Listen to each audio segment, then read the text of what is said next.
জঙ্গলের মধ্যে দিয়ে শেষমেশে কোন পবিত্র স্থানে পৌঁছালাম। আজ একটা আলাদাই উদ্দেশ্য ছিল, কিন্তু নদীর পাড়ে এসে এই মানুষটাকে দেখে বুকটা কেঁপে উঠল। না, এটা শুধু একটা নৌকো বাঁধার লড়াই নয়, এই লড়াই এক মধ্যবিত্ত বাবার তার সন্তানদের পেটের খিদে মেটানোর লড়াই। আচ্ছা, মধ্যবিত্তদের উপার্জনের লড়াইগুলো সত্যিই বড্ড নির্মম, তাই না? এই কঠিন বাস্তবতাকে পেছনে ফেলে এগিয়ে গেলাম জঙ্গলে ঘেরা সরু রাস্তা দিয়ে। চারিদিকে শুধু নিস্তব্ধতা আর গাছপালার ভিড়। হ্যাঁ, এটাই আমাদের সুন্দরবন।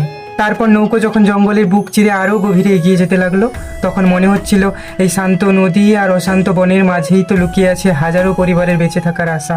তোমরা হয়তো ভাবছো এই জঙ্গল নদী পেরিয়ে আমি যাচ্ছিটা কোথায়।